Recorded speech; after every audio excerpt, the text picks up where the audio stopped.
Well, hello everyone. Welcome to edition number 2 of Mosh Racing Live, coming to you live here from Nashville, Tennessee.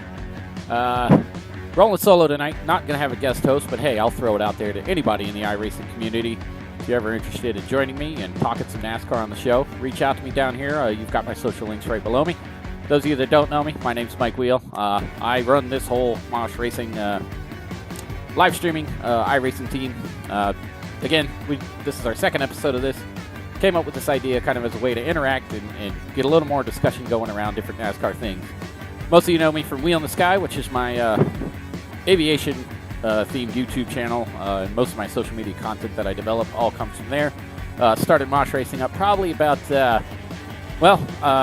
honestly about 20 years ago is when this all started, running in NASCAR 2002, 2003. Running various leagues on and off again. Got pretty serious about iRacing back in about 2012. And drifted in and out. Started doing streaming probably during the pandemic during 2020. So here we are. Just a way to kind of have a more interactive opportunity to discuss things with the fans live here in the chat. We do this every week, unscripted, uncensored. Put out a few bullet talking points, and then we roll with it. So tonight, going to have a few different things to discuss. We'll get into that.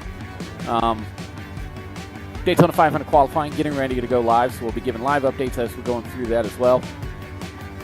Just want to give a shout out real quick to MyPilotPro, who is title sponsor of most of my social media endeavors. They've been a huge partner of mine for a long time with custom GoPro mounts.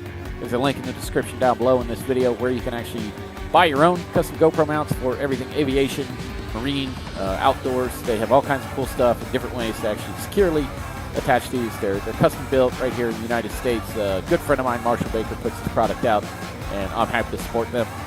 Standard Proof, the sponsor on my car. They're not a real sponsor of mine, although they are sponsoring my glass tonight with their honeysuckle rye. So happy to have them support tonight's podcast. So let's move into our first session of the night. We're going to talk a little bit of race recap about the Busch Light Clash at the Coliseum.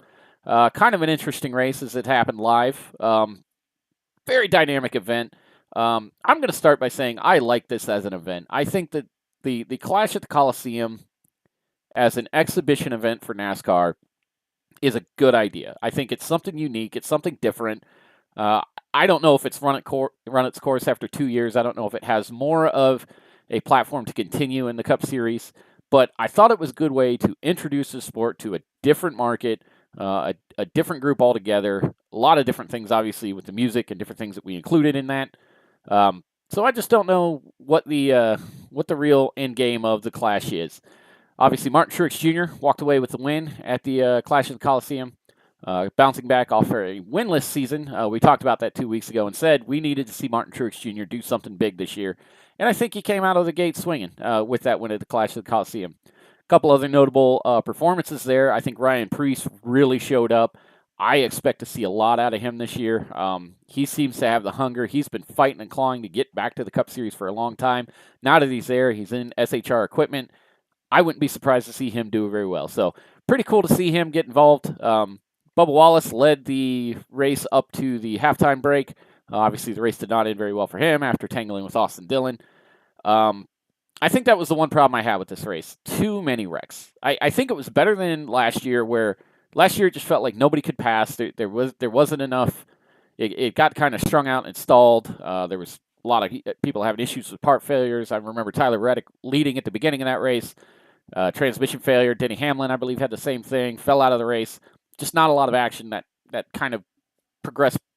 But I guess ultimately you can't go the other way and swing the pendulum to the exact opposite side, though, and now everybody's wrecking everybody. We can't go 5 laps without a yellow because somebody's getting turned around in the corners. Denny Hamlin talked about it on his podcast, though, how he went to go get in William Byron's face, and then William's like, I had nothing to do with it. I got hit from behind. And that's where it's not entertaining to me to watch bumper cars. I think the event is good. The concept of an exhibition race like this is good. We're going to talk a little bit more as we get later into the session here, though, and our talking topics for the night. What do we do with the Clash? Do we keep it at LA? Do we move it somewhere else? What's the best option for that? So we'll talk about that a little bit more. Yeah. Hey, let's transition into some NASCAR news. Things that have come up, obviously, in the last couple of weeks since the Clash. Number one thing, we'll talk Daytona as cars are getting ready to go live on track for Daytona 500 qualifying. 42 cars showed up this year to attempt to make the field. That means that there are 6 cars that do not have a charter attempting to qualify for the Daytona 500. Some notable names in that. Obviously, Jimmy Johnson making his return to NASCAR. 2-time Daytona 500 winner, 7-time Cup Series champion. He's going to attempt to make the Daytona 500 for the first time in Legacy Motor Club, the team that he is now a minority owner in, the former Petty GMS Motorsports. Connor Daly, Travis Pastrana, some names that are actually surrounding this event. It's going to be real interesting to see. Obviously, tonight we'll only set the front row, and we'll set the grids for tomorrow night's duels. So we'll kind of see how that flows. Cars should be getting on track here in just the next few minutes. Next up on our list, too, Daytona 500, speaking of that, completely sold out for this year. They have had a grandstand sellout, I think, for pretty consistent years, especially since they built the new stadium. That did reduce the total seating capacity by, I believe they said, about 33% when they removed the backstretch grandstands, build more of the stadium-style seating all the way across the front stretch. Even with that, though, 5 consistent years since that's really been put up. That went up, well, geez, that's 9 years now, I guess. 2016 was the first year the stadium was completed. So they've had that sold out every year since then. But this year, everything's sold out. Camping is sold out. Parking is sold out. Infield standing room only is sold out. They have nothing left to sell you to attend the Daytona 500 this year. I love going to the Daytona 500. Obviously, we went last year. My friend and Chris Lord, we went down there. Had a really good time. It's a fun event. There's so much happening. There's so much interaction. It's just a fun race to go to and be a part of. So cool to see that it's sold out. I'd like to see this continue, though. I think at the beginning of last season, there was a lot of talk about sellout races. California had a huge crowd. Vegas had a huge crowd. I mean, through the first half of the season, races, Gateway in St. Louis sold out. You know, there were so many of these events that had sellout crowds. Phoenix sold out the Championship 4 race, I think in like March or April last year. So there's obviously people going to these races. The constant theme of NASCAR social media that the sport is dead is just not, that narrative couldn't be farther from the truth. I think there's some things the sport needs to do to make some gains. It's not dying. We're doing well. We're selling out the Daytona 500 consistently every year. I think the sport's alive and well and thriving.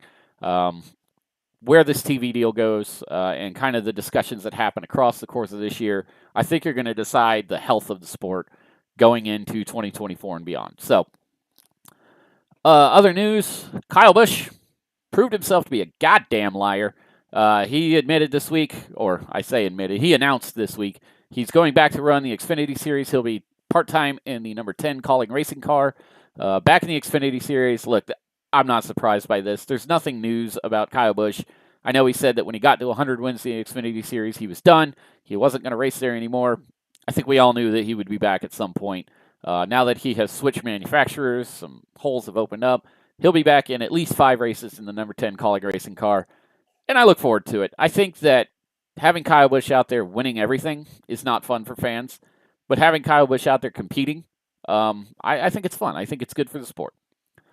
Auto Club Speedway announced this week that they will not be on the 2024 NASCAR Cup Series schedule as they work to transition that car from the 2-mile D-shaped oval it is currently, transition that track from the 2-mile D-shaped oval it is currently to a half-mile, high-speed, high-banked short track in Southern California.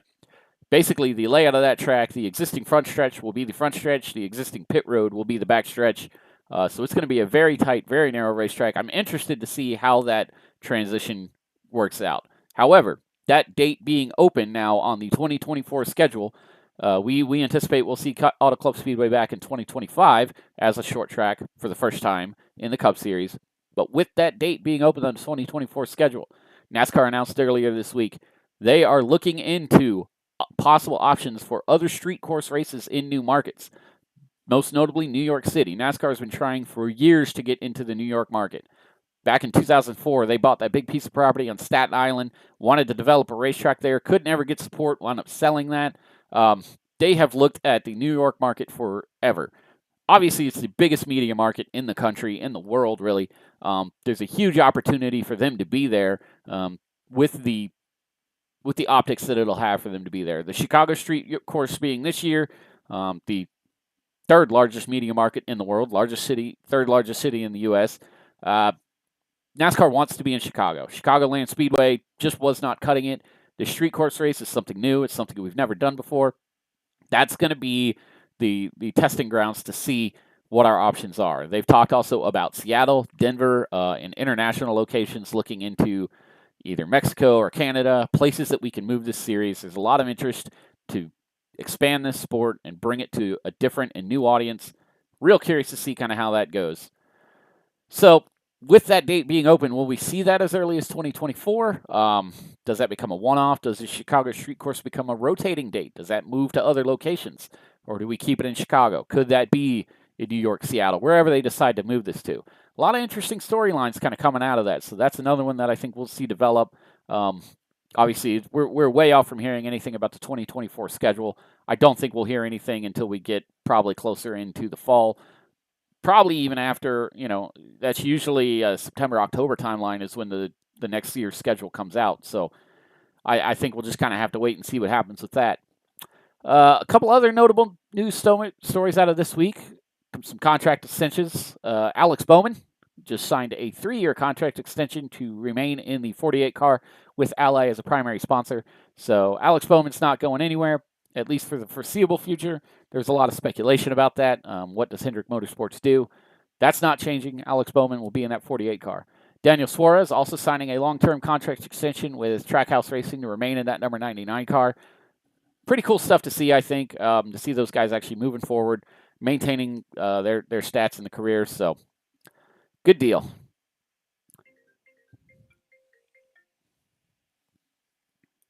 My phone's ringing. Hey, welcome to live TV. All right, next we're going to talk about some of the topics we have laid out for tonight's podcast.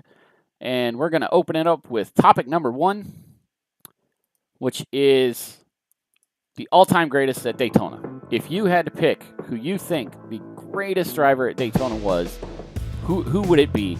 And I'm going to reference the story here from NBC Sports in just a minute. But I think, for me personally, I default to Dale Earnhardt. I feel like Dale Earnhardt was one of the leading drivers in Daytona. He won, it felt like, everything there, to include having a Rolex 24 podium included in his resume there. That's kind of my default answer. However, that doesn't make that accurate, and I'm going to show you here as we go into some of the data behind why that is kind of an interesting story. So this is based on win rates at Daytona. If you look at the top 10 win rates versus attempts and races won, Fireball Roberts leads that category. Attempted 11 races at Daytona, won 4. Cale Yarborough. Second, Richard Petty, Davey Allison, David Pearson, Jeff Gordon, Bobby Allison, Leroy Yarborough, Tony Stewart, and Dale Earnhardt Jr. round out the top 10 on then. Again, this is an article that came out of NBCSports.com. BuildingSpeed.org is where these images came from. So kind of an interesting story to talk about. But names you wouldn't expect aren't on this list. Obviously, Dale Earnhardt doesn't even make this list for win rates. So if we go into looking at average finishes, the dynamic changes even more here. We see Dale Earnhardt makes the list, average finish of 10.7, but notably, the only 2 active drivers on this list are Bubba Wallace and Austin Dillon. Now, obviously, less attempts at running these races is going to improve their average finish. Bubba Wallace has finished second at Daytona more than anything, so with an average finish of 12.4. Austin Dillon obviously won a Daytona 500. He won the Coke 0400 to end the season last fall, so 14.7 average finish for him. Kind of interesting to see how the dynamic changes, though, when we're talking about different metrics to measure the win rate. If we look at top 5 finishes, Fred Lorenzen leads that category. Jack Smith, Dale Earnhardt again makes that list. Fireball Roberts, David Pearson, Joe Weatherly, Bubba Wallace, Dale Earnhardt Jr., Richard Petty, and Marvin Panich. I think to summarize this whole thing, though, of how would you qualify the best drivers at Daytona, take all of these factors of win rate, average finish, top fives, and put that into a final driver rating. This list looks probably pretty accurate to what I would consider a realistic list of where we would see everyone in the Cup Series. So, leading that is David Pearson, closest to 0 or closest to 1 at a 5.5 total. Names that we're more familiar with, Jack Smith, Fred Lorenzen, Dale Earnhardt Jr., Dale Earnhardt, 4th and 5th, Richard Petty, Leroy Yarborough, Bobby Allison, Austin Dillon maintains that list. Obviously, we talked about his 2 wins already, and Marvin Panich. So, kind of an interesting way to look at it. I'd be curious to hear what other people think, though. Me, obviously, my introduction to Daytona was in 1990 at the Pepsi 400, which Dale Earnhardt won. Easy to say why I think that, but truly, in the time that I was a Dale Earnhardt fan, I think I saw 3 wins of his in my entire career, at least Cup Series point-paying wins. Now, that doesn't include Twin 1 to 25, Gatorade Duels, Bud Shootout, or Busch Clash, whatever you want to call them, all the different events. This is only point-paying Cup Series races. I think this is a pretty accurate list. I thought this was kind of an interesting talking point, just kind of a unique topic to cover. Next on our list, topic number 2, who makes the playoffs that didn't in 2022? This was another story that came out of NBC Sports this week. I thought this was a good talking point to cover. Who does it? Right off the bat, for me, Martin Truex Jr. I think he had one of the best seasons last year, and just kind of weird that he didn't finish as well as he should have. Obviously, Martin Truex Jr. was I believe he was 4th at the start of the playoffs in points. Was leading the points without a win. Just didn't make it because there were so many winners last year. I don't think we see that kind of repetition going into 2024 or 2023. I'm sorry. I don't think we see as many winners this year. I don't think we get to 19. I think we could say 16, although I don't see that happening before the cutoff. I think we'll see more multiple race winners in the early half of the season before we get too deep into it. So I'm going to go out on a limb and say that I think Martin Truex Jr. is my shoe-in. I'll follow along Eric Estep, Bubba Wallace. I said that earlier this year. I think they make the playoffs. I don't know how deep of a run they win, but I think they at least make the playoffs. They make a run at it.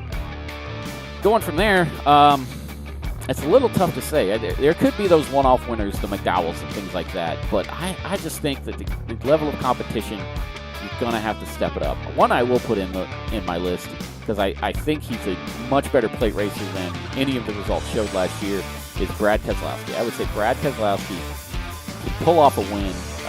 I think he's due for a rebound. I would say that he's one of the ones I would put in making the playoffs. On to topic number 3. We'll just keep rolling here. Where should the Busch Clash be held? I want to start this by saying that not at Daytona. And for everybody who's sitting here saying it should be moved back to Daytona, blah, blah, blah, you didn't go. You didn't watch it at Daytona. You didn't attend. That's why they moved it. You're the problem. So don't sit here and say, put it back where it should have been because tradition, blah. You failed Daytona. It wasn't practical to continue to host this a weekend before at Daytona. It definitely didn't make sense to put it on a road course on a Tuesday night. I like moving this around. I just think you're so limited in where you can do this because this is in the first week of February when we're holding this event. We can't run it at North Wilkesboro. We can't run it at Rockingham. It is freezing ass cold in the middle of North Carolina in February. That's why those races failed at Rockingham, Atlanta, because they were so early in the season to begin with. That's not the solution. I don't know where to put it. I don't know what you do with it. I mean, the purpose-built racetrack, I like that idea. Is it worth the investment to go do that? Do we go find some short tracks and host this? If we want to stay in the LA market, do we wait for the new Auto Club Speedway? Do we go to Irwindale? The problem with those locations, at least Irwindale, the seating capacity. There's not enough there to hold the event. There's not enough space and capacity for people to come watch this. It's not like the Coliseum that can hold 60,000, 70,000 people, even if it didn't sell that many tickets. it's still a large enough space that you could host an event. You could have a lot of people there. I don't know that it needs to be there again. I think we did it. It was cool. We tried something different. Now let's try something else. I don't want to see it become a street course race. That's not the solution for this either. So if you're trying to keep it in a warm weather environment, you're relegated to Southern California, Phoenix, or Florida. So what's the right one there? Where do you go? I think of back when, you used to have winter heat that the Truck Series ran, where they ran at Tucson Raceway Park or whatever it was. I mean, we could do something like that, I think. The structure of the event, I think, is great. You invite the chartered teams, you go through heat races, you're knocking some of these guys out. I think that's fine. I don't think it just has to be pole winners the way it used to be. I mean, we could go back to that, but I like the structure of the event. I like the atmosphere of the event. I just think that it needs to move. It needs to go somewhere more productive. What I don't want to see this turn into is a gimmick where I talked about on the last show, we're going to see electric cars coming in this, but I don't think you're going to see the Cup Series go electric. I think you'll see a spin-off sub-series, Formula E type series that runs in parallel to the Cup Series. I don't want that to become the event, though, and we're going to go hold this in a dome somewhere. I just think the event itself needs to be ready. It needs to have merit. It needs to have some justification behind it. I just don't know where you put it. I don't know. I don't know a racetrack. I don't know a location. I mean, I don't want to say let's go build a purpose-built racetrack in a Walmart parking lot and put up temporary stands, because that's not the solution either. Just not Daytona. And if you're going to do it at Daytona, do it on the flat track outside of Turn 2. I mean, do something different. Don't do the same old thing. I like the event. I think the event itself is good. It just needs to have some diversity to it. So, all right. Keep on rolling here. Let's go into this weekend's preview. Obviously, we're getting ready for the Daytona 500. Let's take a look and see if the cars are actually live on track just yet. And see if we have anybody who's actually turned a lap. They should be just about to start. Nope. Nobody's gone yet. Looks like Chandler Smith will be the first car out on the track, followed by Ricky Stenhouse, Brad Keselowski, Ryan Preece, and Justin Haley, the early top 5 cars in the qualifying order. So, more than likely, we'll be done with this well before qualifying gets done. But looking into the Daytona 500, I am doubling down on my prediction from 2 weeks ago that I said Ryan Blaney wins the Daytona 500, so much so that I went to BetMGM.com and placed a $20 bet to win $260 on Ryan Blaney to win that race. Dale Earnhardt Jr. said earlier today on the Dale Jr. download, Ross Chastain.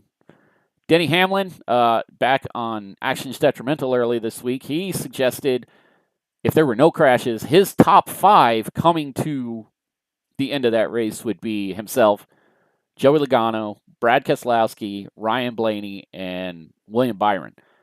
I agree with 4 out of those 5 picks. William Byron's the only one I'm not as sure about. I think there's a couple other drivers that we're not noting as really good restrictor plate racers. Ricky Stenhouse Jr. stands out. Obviously when he was in that 17 car, he got a couple wins in plate races. He can run well in plate tracks. I think he's a contender. I have a little bit of bias, but I'm going to say Bubba Wallace too. I think that there's been improvement, at least in the Daytona 500 from him. I think Tyler Reddick has something to prove. I think he had a good Daytona 500 going last year until he was wrecked. I think Kyle Busch is going to have something to prove. So, of that group of 5 that Denny Hamlin mentioned, it'd be hard to bet against Hamlin, Logano, Keselowski, or Blaney. I think those 4 are stout contenders for the Daytona 500. Curious to see if Alex Bowman maintains his 6th straight season of starting on the front row of the Daytona 500. That has been an interesting stat. One of the Hendrick cars have been stout in qualifying going into Daytona every year. So, yeah, I'm sticking with Blaney as my pick. I'm curious to see kind of where we go from here. On another note, iRacing Daytona 500 starts this week. Actually, the first one will be held tonight starting at 8 o'clock. I will not be running that one. I was originally going to run the event tomorrow night. However, I have another event to go to, so more than likely the Sunday morning edition of the iRacing Daytona 500, I'll be running that in the number 96 standard proof car.